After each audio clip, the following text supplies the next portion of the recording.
Olá, eu sou o Rodrigo Bela Martinez e você está no canal do Contencioso Estratégico. Hoje o nosso convidado é o Renato Luiz de Macedo Mange. Ele é graduado pela USP, é ex-presidente da ASP, foi membro de comissões examinadoras do projeto de lei de recuperações judiciais de falências, é advogado, especialista em recuperações judiciais, com experiência de mais de 40 anos. Mange, super obrigado pela oportunidade, é uma satisfação ter esse papo com você. Muito obrigado pelo convite, Rodrigo. Estamos aqui à disposição para bater um papo sobre recuperação judicial.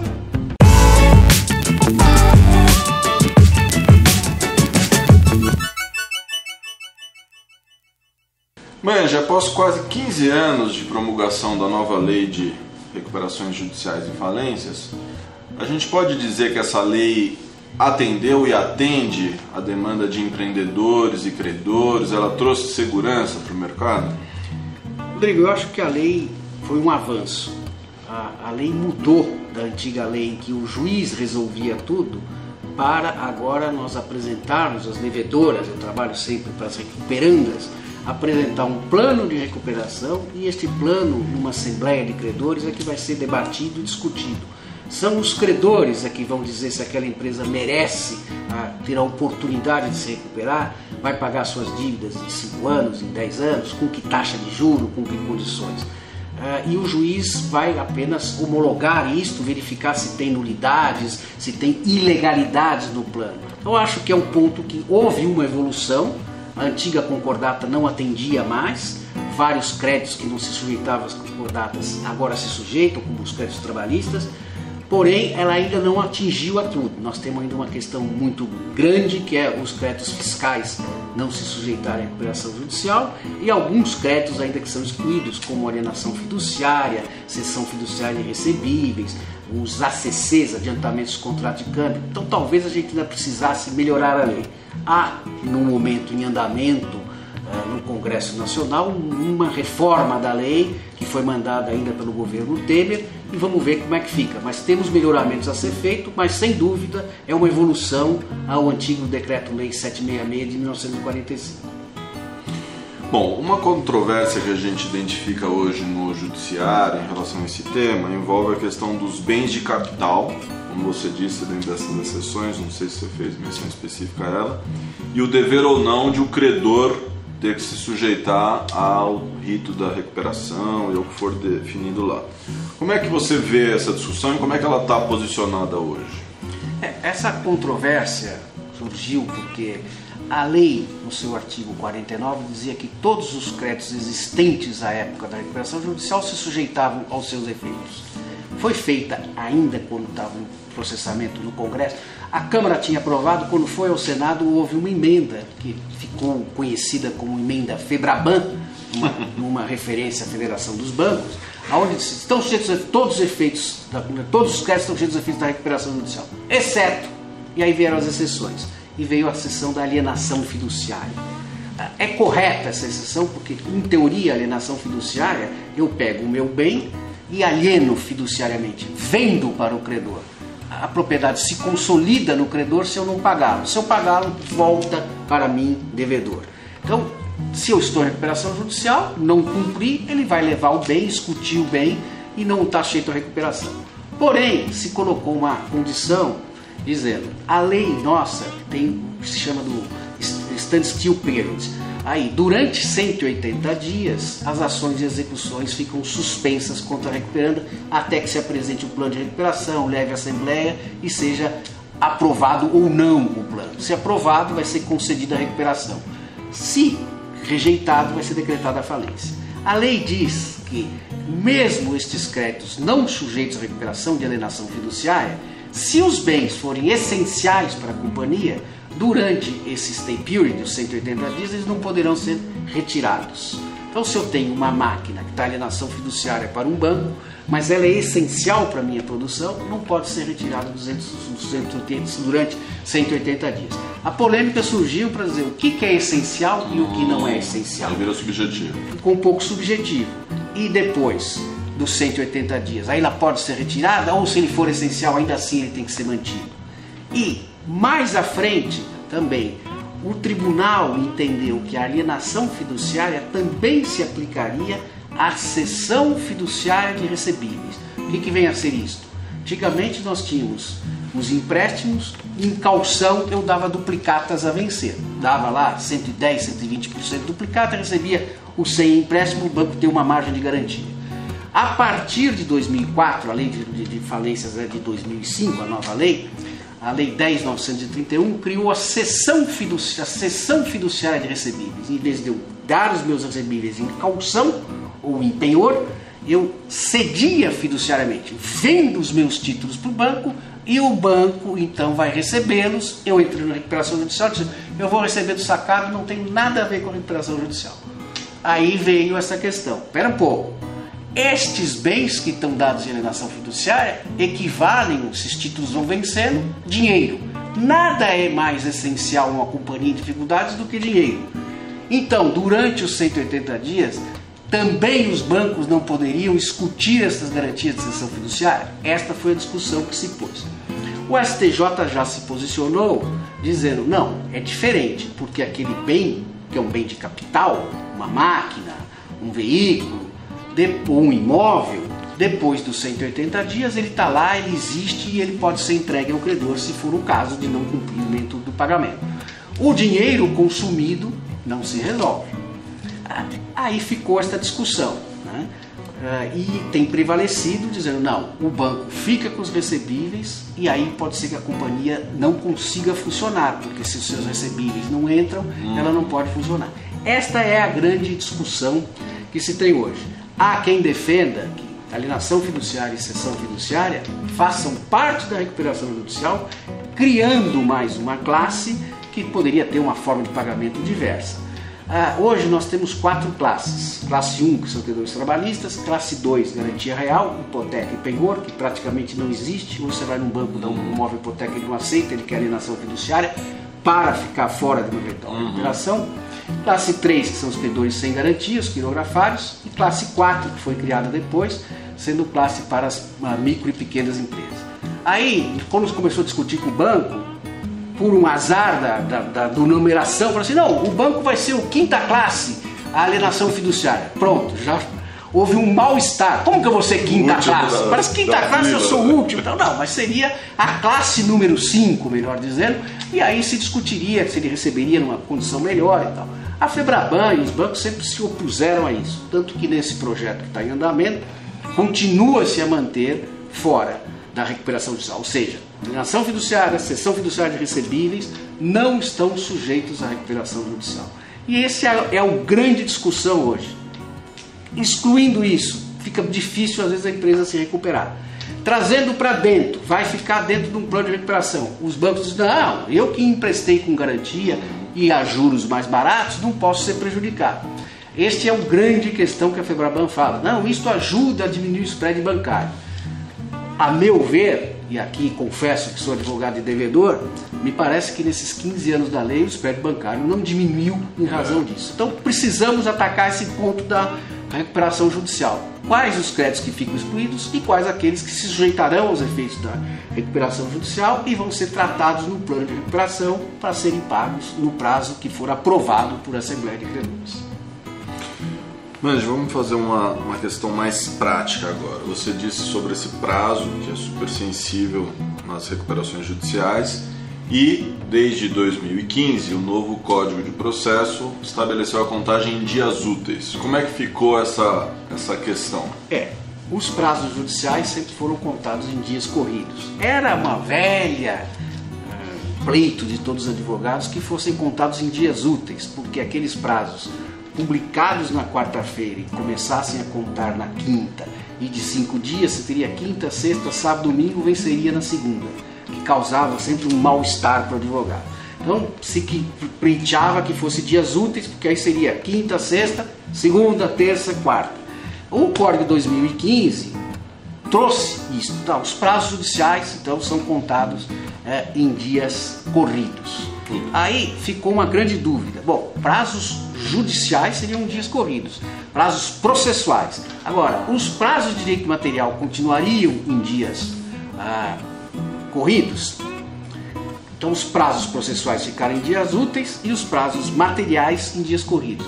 Começou a ter um problema, porque se eu tivesse alguns prazos de recuperação contados em dias corridos e outros em dias úteis, e os prazos são todos concatenados, entro com a recuperação, o juiz vai olhar a documentação, defere o processamento, eu tenho 60 dias para apresentar o plano e depois eu vou ter mais 150 ao todo para convocar a Assembleia, e nos 180 dias deveria estar tudo resolvido.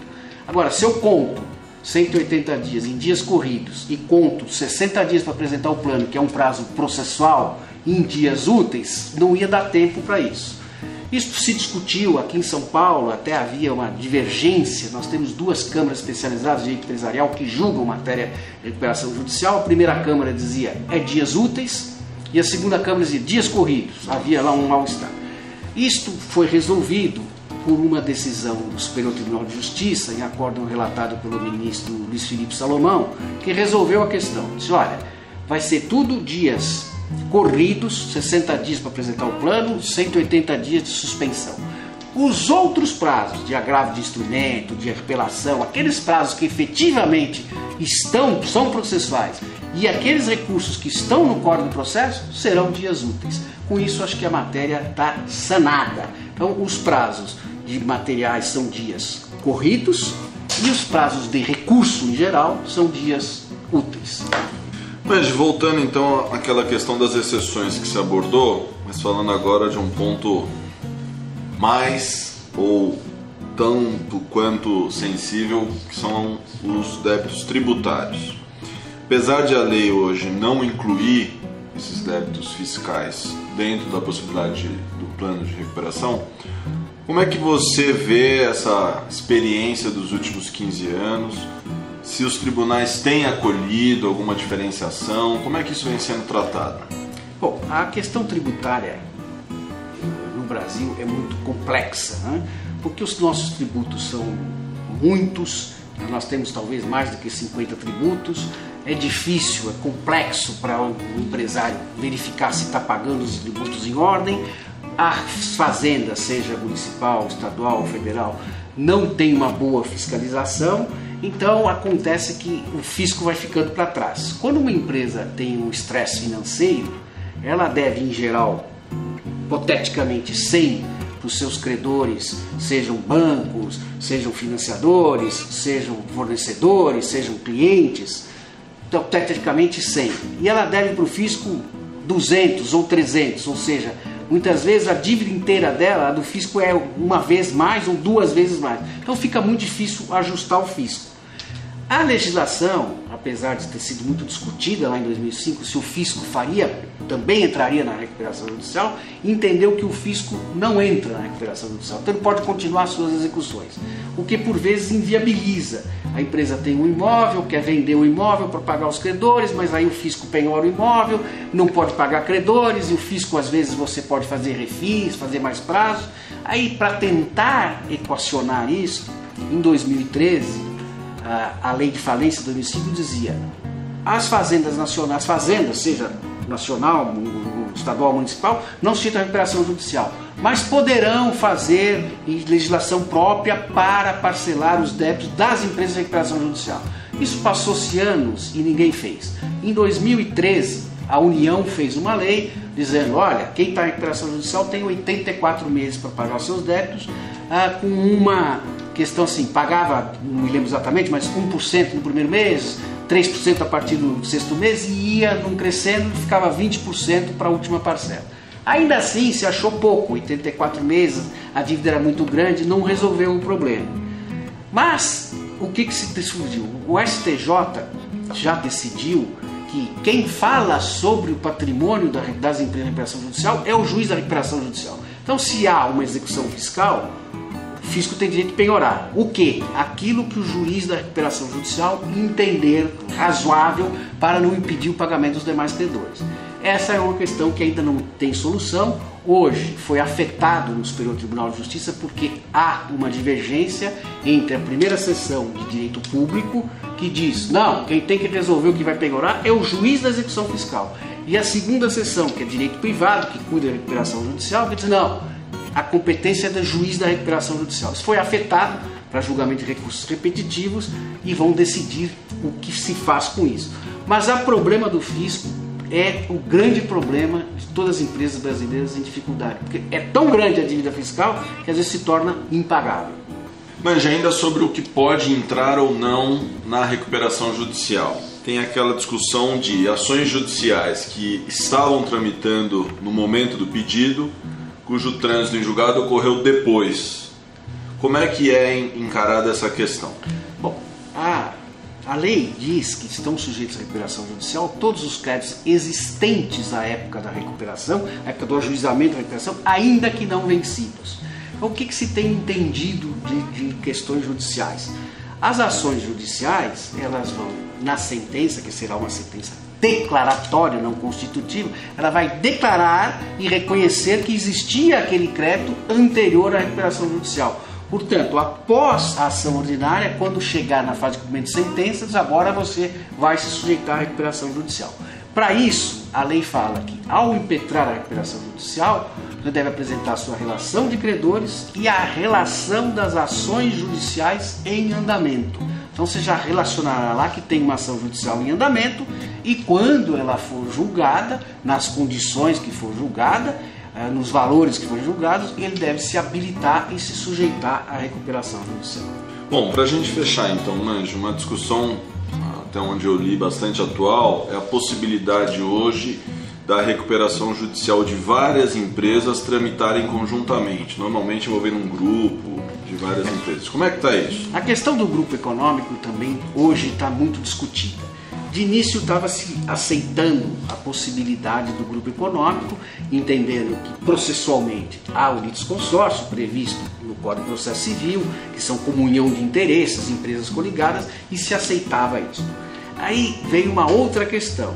Uma questão é a possibilidade da consolidação processual. Eu faço no mesmo processo a recuperação de 5 ou de 10 empresas do mesmo grupo. Só que cada uma apresentará um plano de cada uma delas, discutido entre os credores de cada uma delas. A outra questão é a chamada consolidação substancial. Reúno todas as empresas como se fosse uma coisa só, uma relação só de credores comuns a todas as empresas, junto, consolido tudo e faço um plano de recuperação que vai ser decidido por todos os credores reunidos. A discussão de que isto pode prejudicar os credores em benefício de outros, uma desigualdade entre os credores. Por quê? Se eu tenho 10 empresas e eu sou credor de uma que é solvável, que tem um patrimônio suficiente para pagar as dívidas, e ela vai juntar outras 5 empresas no meio dessas, algumas que não têm patrimônio para pagar suas dívidas, eu, credor, estaria prejudicado. Por outro lado, bom, mas se o empréstimo foi dado para esta empresa maior do grupo e ela passou o dinheiro para as outras todas, se beneficiou deste crédito aqui, então é justo que todas elas fiquem numa coisa só e que todos os credores vão receber juntos.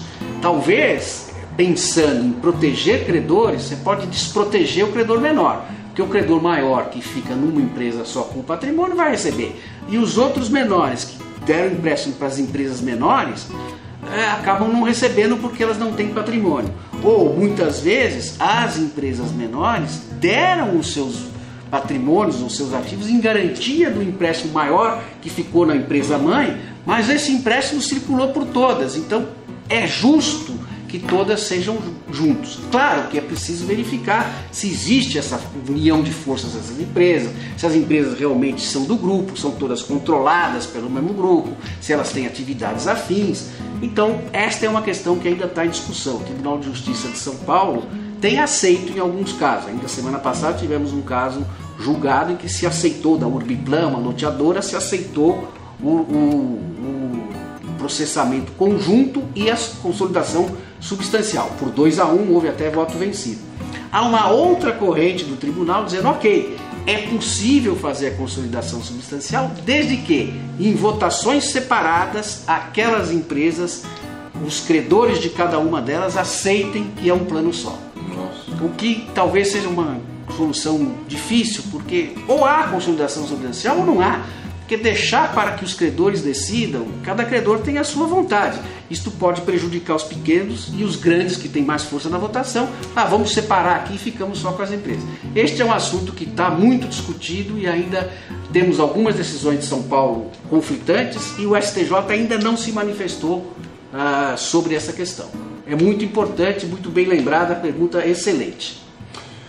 Manji, uma verdadeira aula aqui sobre recuperação judicial. Super obrigado pela sua contribuição. Espero que vocês tenham aproveitado. Muito obrigado mais uma vez pela oportunidade, Manji. E até a próxima segunda, pessoal.